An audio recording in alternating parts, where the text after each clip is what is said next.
we're going to be looking at how artificial intelligence is revolutionizing sports coverage globally.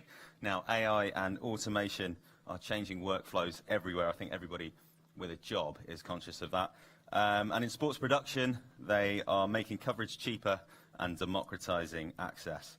Now, here to discuss what that could mean for personalization, for women's sport, youth sport, niche interests, and plenty more besides, we have Alon Werber, who is the Chief Executive of Pixellot, Angela Ruggiero, the co-founder and Chief Executive of Sports Innovation Lab, and Bradford Griffiths, the Head of Product and Operations at OptaPro. Welcome, everyone.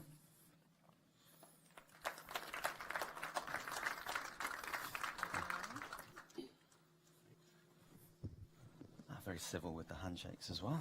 Yeah, of course. So, welcome, everyone. Obviously, AI, compelling industry buzzword at the moment, or two compelling industry buzzwords. Angela, what are we addressing here? What's the issue that a lot of kind of smaller sports organizations are working through, and what are some of the things that they're trying to access through AI and automation? Yeah, so hi everyone. I'm the CEO, co-founder of Sports Innovation Lab. We're a market research company built on software that strictly covers the sports tech market. So we've been looking at all technologies globally and really trying to define in an objective way what's happening.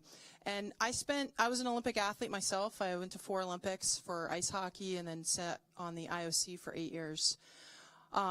Being from a women's sport, being from the Olympic space, where obviously you have lots of content that aren't the typical big name sports, it's been hard to get coverage. I think that's the biggest element of why AI has had such an impact on that niche content. So think of women's sports, think of collegiate sports, especially in the US, think of the long tail, if you will. Anyone subscribe to Netflix? Right? There's probably content on there that you wouldn't have otherwise found, but because of Netflix, because of that AI engine, it gets to personalize, it knows you, and suddenly you have access. And that's the thing that I love about what AI is doing, is it's providing access in a cost-effective way to produce, coverage and allow a lot of these doors to be open to content that otherwise couldn't be produced or distributed or viewed. And ultimately, it's, I think, the key in allowing these types of sports to be successful. Alon, this is very much Pixellot's area of expertise, is breaking open access to some of these technologies. I understand you've got a little bit of a video that you can show us just to give us a sense of what it is that we're talking about. Yes, so first, of course, I sympathize with everything Angela said. Currently, we are producing around 40,000 hours monthly, growing, like doubling itself year over year. Completely automatic from 12 different types of sports, and most of it was not produced before. Some of it was produced because we're inserting automation to some processes as well, so ESPN Plus can use us also in the college space. But if you look at the 4th league in Germany or many leagues in Mexico and 1,700 high schools in the US, we can now produce all of that completely automatically, and only AI allows it to be done accurately. And the beauty in AI, as opposed, for example, to computer vision, is you build up the data set, and it's neural networks, so it keeps improving itself all the time. And then you can get better tracking of the ball, better tracking of the player, but also add the smarter services automatically detect a type of move, be it a basket or a corner in soccer, and suddenly, in a low marginal cost, you can enable the filming, production, and streaming of all those sports, main sports as well, but also secondary sport, youth niche sports, etc. So I think we're talking here in this conference a lot about improving user experience, using AI and deep learning, etc. But on the core, sometimes you need to create the content itself. And this is, I think, where a big revolution lies, and that's what we do. Mm-hmm. And Bradford, I mean, the video production aspect is one angle on this. The other one, I suppose, and it's something that OptaPro does a lot of work with is the data side of it, and kind of processing these huge quantities of data for coaching, and then also for kind of storytelling on the broadcast side. I mean, what's the state of play there, just to start us off? Yeah, absolutely. It's probably worth pointing out that OptaPro is a business unit within Perform, and Perform are very much a multi-sector content operation. So we look to help leagues and competitions activate and monetize their rights across betting, media, and pro. And it's when you bring all that together that leagues really understand the value of what they've got. And all this sort of stuff here about bringing out, being able to get this content where previously you couldn't unless you had a traditional broadcast at the forefront, is really exciting for us. From a pro perspective, obviously the data and the video combined and synchronized is of significant importance. What's really interesting in this automated production in the AI space is that the starting feed that you're getting is a full panoramic, so it's a full pitch view. So that enables you to collect data which you may not normally be able to collect from a broadcast feed, where a lot of the players aren't on the pitch, and you can't see things like team shape all the time.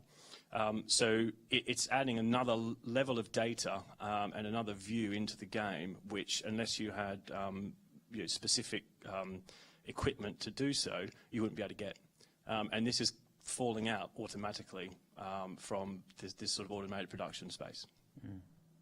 And Angela, just from the conversations that you've had, particularly in Olympic circles, where you have lots of sports that have a media profile, but perhaps don't have enormous resources to put into broadcasting, to put into, kind of data-driven, analytical or analytics-led coaching.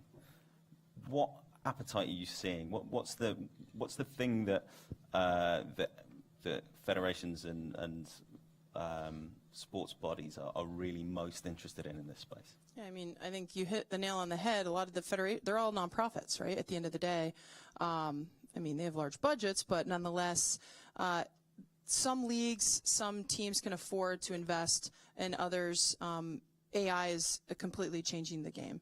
It's allowing almost a democratization of data and access at the end of the day. So, at the Sports Innovation Lab, we have this new body of research around the new age of sport, the age of the fluid fan, and those fans act very differently. They are empowered to choose, and they're constantly evolving. And in this new environment, in particular the Olympic sports and these, again, smaller sports, collegiate sports, high school sports, they have to compete. And so using data and AI to generate the data, to create, whether it's statistics, whether it's player recruitment, right? You can use AI now to see what these players are doing and make better choices on your player decisions. There's a whole host of ways that AI is going to change the game for, again, these smaller sports that, again, don't have the budgets, but now will have the access. And I think it's a game changer. The more you can understand the technology and the applications, it's one of the 5 technologies we're covering, top 5 at our company right now. Mm-hmm. Well, let's take it back almost to the beginning. If you're a decision maker and you're looking to implement AI into your processes, Alon, what kind of a process can you automate? I know that sounds like a completely kind of green question, but I think it's probably, in order to get a sense of where the space is going to go, it's probably a good place to start. What is an automatable, if I'm not inventing words, process in production? It's a good question. It's a tough one. So, every game that you can module, that you can sort of follow certain patterns and the rules are understood, typically will be easier to automate. And first, it's not starting completely automatically from the onset.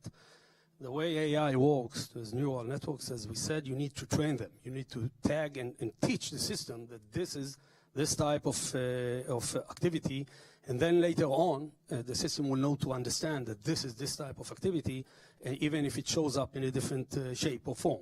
If it's a basket, if it's again a fast break, etc. And what it allows essentially to do, and I tap into what Bradford said before, as soon as the production itself is based on AI, you start from this panoramic view, but not only panoramic view, you are following all the objects all the time. You have the location XYZ of all the objects, and this by definition allows you to start doing much more personalization and smart collecting data, extracting data automatically out of this, because I can tag now automatically a lot of the stuff which I couldn't otherwise.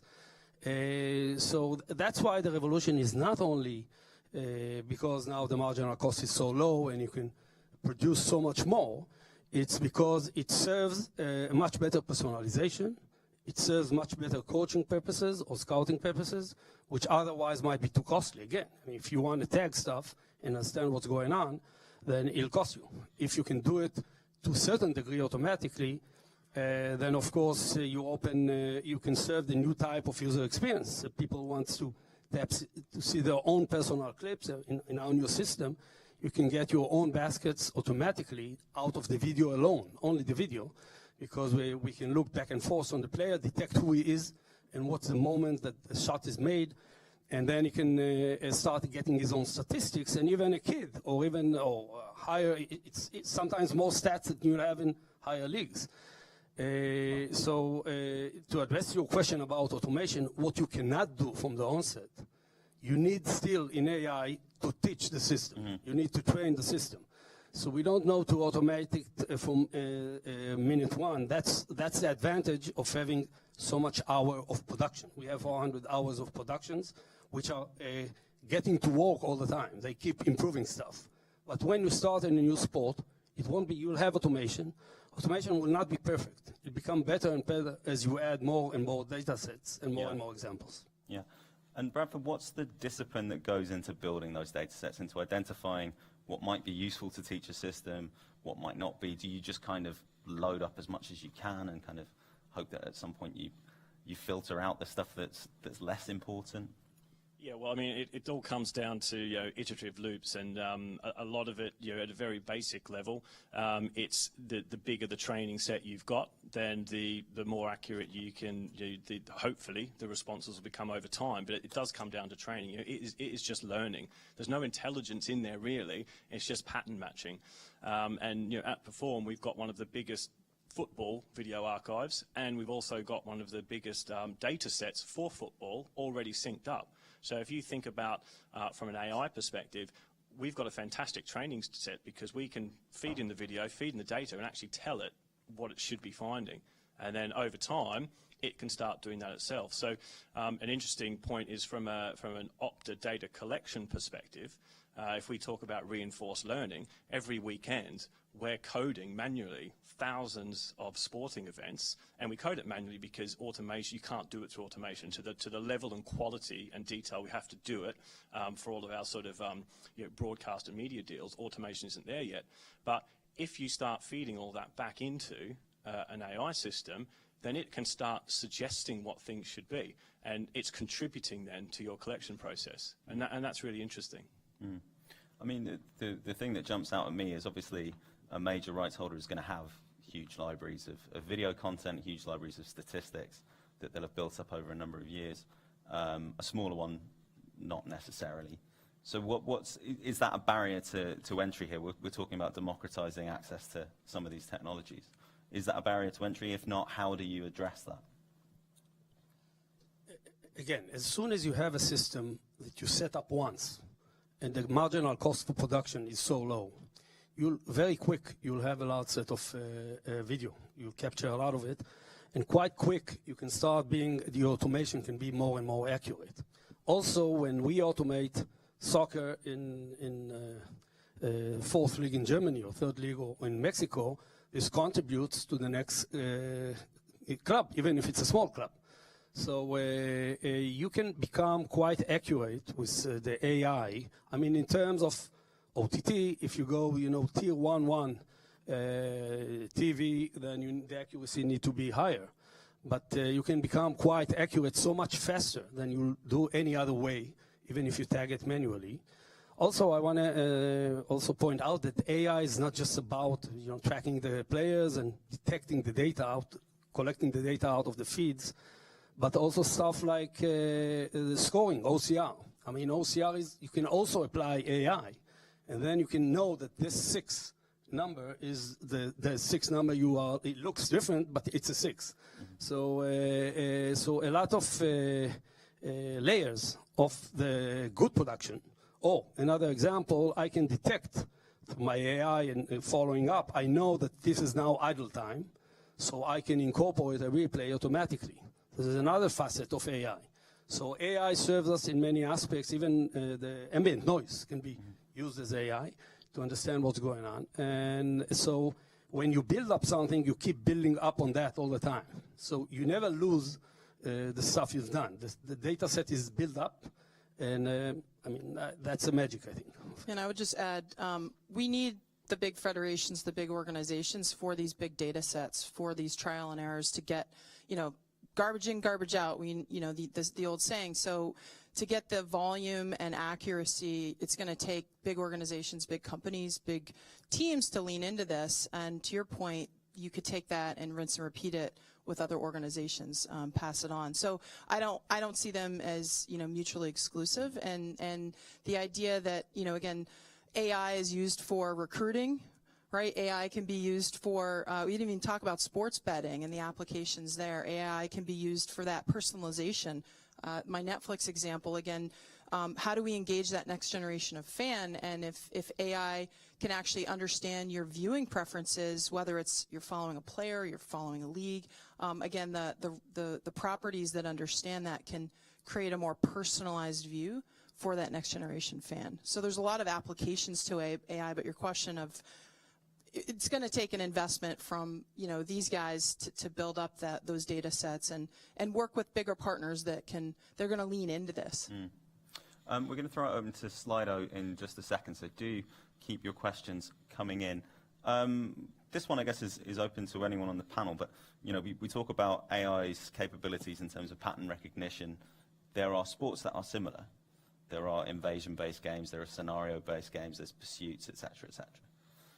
Can you apply what you learn from one set of data for one sport and take it to another? Can you take, netball and basketball or basketball and football or anything like that? Or are the parameters, once you get down to that kind of granular level, are they too far apart to be of any use? I think Alon's probably going to have the most detail on this, but just at a very high level, there's certain algorithms and base training that you can do, but once you change sports, even if they've only got slightly different patterns in the way they move or the sequences of moving a ball up a pitch, you really need to be feeding it with specific use cases for that sport.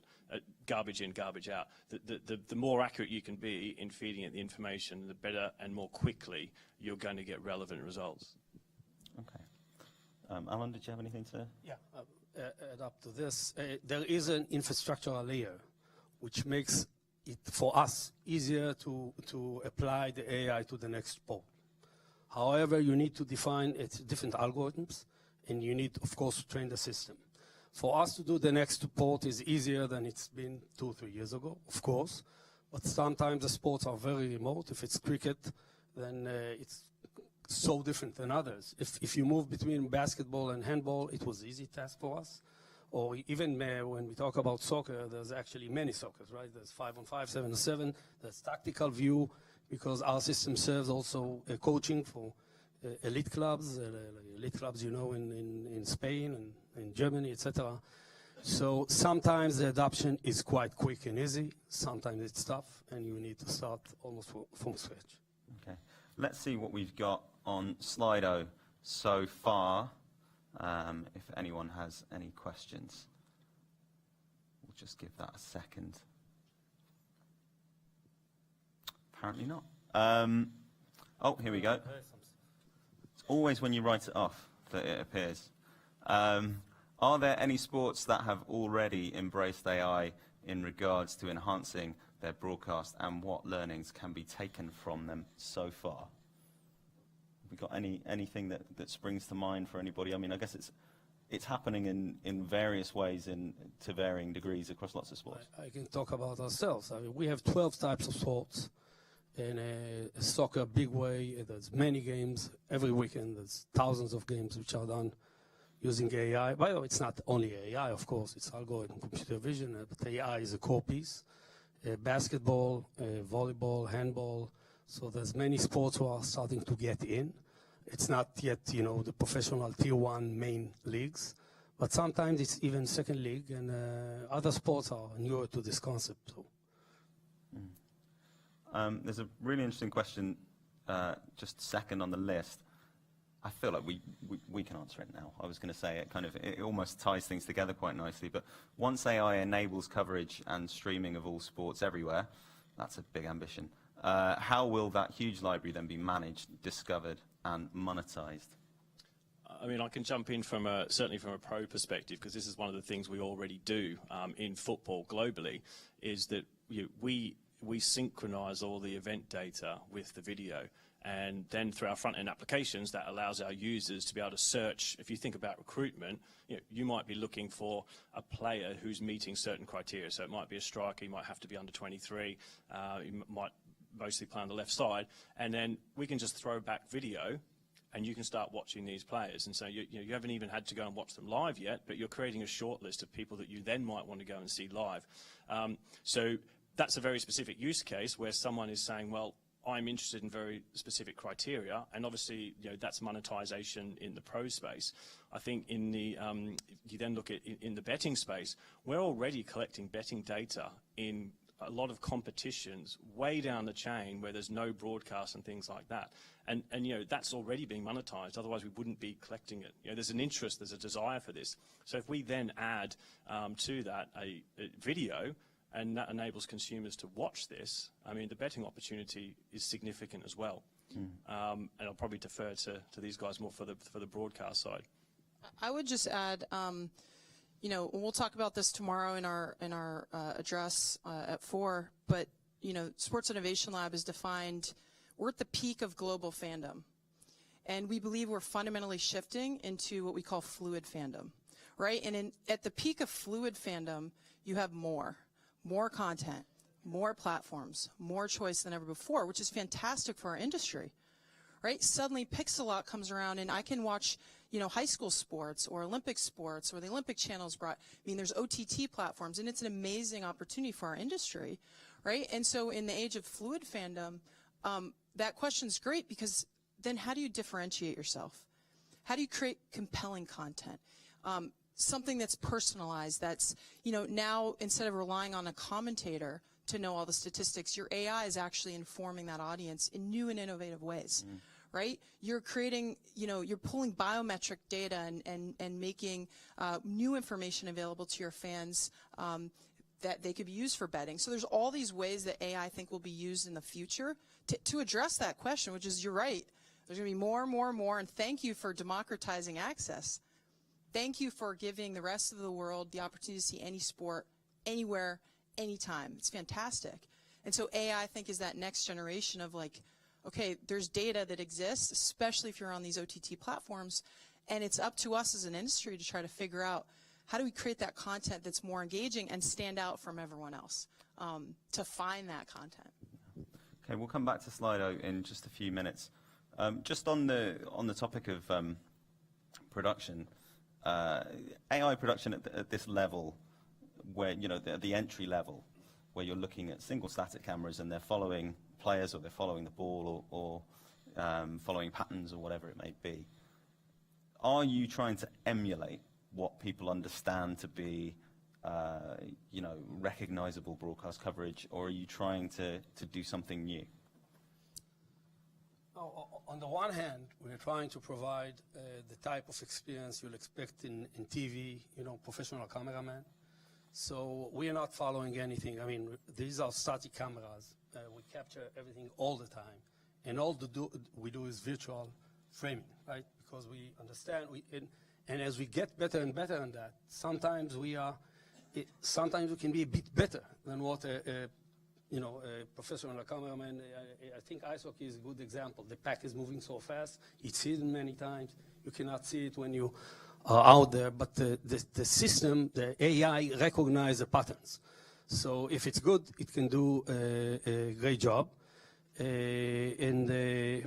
Remind me, what's the second part of the question? Well, just whether we're going to end up at a new place in terms of broadcast production. Yeah, and I think that's exactly where we're heading. So first, people, even if it's your kid, or if it's high school or college, they want to see good production with the graphics, with the scoring, with ambient noise, or even commentator, which we can add remotely. And by the way, in the future, there'll be AI-based commentation, I guess. But what you also want to have is all those personalization and highlights and personal highlights. And then again, it comes to the base. If we have all the moving parts captured, and we know the X, Y, Z of all of them, we can then start creating tagging automatically and start creating the next generation of experience, which everybody is talking about. I mean, those clips, this short bites, etc. So this is where it's heading. This is what it allows us to do, to have personalization and to have new experiences. Bradford, when we're talking about betting and the role that AI and automation play in betting, are we talking about automated markets? Are we talking about AI systems that are going to be setting odds for leagues further down the pyramid? Well, yeah, absolutely, and you could probably argue that AI or machine learning has existed in setting those odds for a long time. Certainly, a lot of computer processing power and analysis of data has been used, and we throw the term AI around quite loosely these days. But I think what we're talking about here in terms of the automated production, typically it's only a small percentage of the betting markets where you actually get a live stream of the game, video based into at the moment. As I said before, betting data has been produced for a significant more number of competitions than what we're producing video. So if you add video to that layer and it's an automatically produced stream, it becomes more engaging for the fans. And the betting part of it is just another fan. It's a fan engagement piece, really, isn't it? Especially when you look at sort of your smaller leagues where they seem to have more loyal fan bases. Through the betting markets or through providing these automated streams into betting might be the only place they can actually watch their team's fixtures. One thing just to add, I think, to that point, because it's a huge opportunity. In the U.S., that's all everyone says. Every time someone says betting, like take a drink, it's right. It doesn't exist, and so there's a huge opportunity to use AI for all these different use cases. And one thing we look at a lot is like, what is the infrastructure that exists or doesn't exist? And so we haven't even talked about 5G. Right? To do all of this, you need infrastructure investments in order to have that, zero latency, et cetera, et cetera. So there's a whole investment outside of just the AI that has to happen for all of these use cases to actually come to fruition. Right? People are investing in AI. I think it was a $3 billion market in 2017. It'll be AI and computer vision, you should know this because you're in it. It'll be a $25 billion industry by 2023, right? It's just exploding. Yet, as a sports industry, who's gone into a venue that's, bricks and mortar and hasn't invested in that basic infrastructure or hasn't invested in the ways that you can, stream now this? So I love what AI can do. I'm just always a little bit, intimidated that we're not making that spend on making, giving it those pipes to really be applied. Yeah, I have to say, if you took a drink every time anyone mentioned betting during a Premier League game, you should do it across the whole. You'd be paralytic by the time. It was VR last year. Yeah. We're going to go back to Slido just to round things off in a second. One of the things with AI and machine learning as well, I guess, because you set something off on a path. How do you know when something's not working? Where do you intervene? What's the point at which you say this is misidentifying things or this isn't adding any real value to what we're doing? The simple answer is the customers complain about us. But yes, we are adding one of the big challenges, and I think that's another point that Anjali just touched, is that since the infrastructure is not always there, big part of what we need to deal with, and it influences stuff that doesn't work, is the poor internet, the poor lighting conditions. You need to manage all of that automatically. you need to be able to live in non-ideal infrastructural scenarios if you want to be in this business right now. As soon as the 5G is out there, take a few years, this will be great. But what we add, we have a lot of our expenditure is how we monitor and track automatically. If you have 40,000 hours of live production and you have people monitoring all of the games, then all the economics starts to look differently. We need to charge someone for that. And the way we try to tackle that is by a lot of technology for alerting and and fallbacks. So we can track that the scoring doesn't show up right as it should. And the video maybe is shaky and stuff like that. We can track many of these and automatically fix them in some cases. And in some cases, you know, if the camera is just not functioning well, we need to replace it. But I think as we go along, the number of failed events and problems like that are going very steeply down. Otherwise, you know, our business is shaky. So you're right. Big part of the business is to have all the back office that supports all of this. We are a big production house at the end of the day, and if we cannot handle that, then our business has a problem. Okay. I think we have time for at least one question from Slido, so we'll just see what you've got for us. Could we see rights holders moving AI in-house one day rather than outsourcing to a bona fide technology partner? I think that's probably an interesting question for any service provider right now. Angela, what do you think? Well, I'm sitting next to these guys, so I got to say the right answer. No, I mean, I think it's definitely possible. Data and I'll say a lot of teams and leagues building data teams and seeing themselves as a media platform rather than a sports team. And with that fundamental shift in how they view themselves as a business, certainly I think it's possible in the future. I think rights holders also need to be conscious of vendor lock. I mean, with so much content being generated all around the world, there's necessarily going to be any number of companies involved. So what you really want is you just want to be able to normalize that in a certain way and get the content in the right shape that you want it. So I think, yes, I mean, rights holders will certainly be investing in it. Will they go down and do everything themselves? Highly unlikely. They'll always need partners. Okay, good pitch. We are almost out of time here, so I think we will wrap it up there and let everybody go off and get a coffee. Thank you again to Bradford, to Angela and to Alon. Your panel, everybody.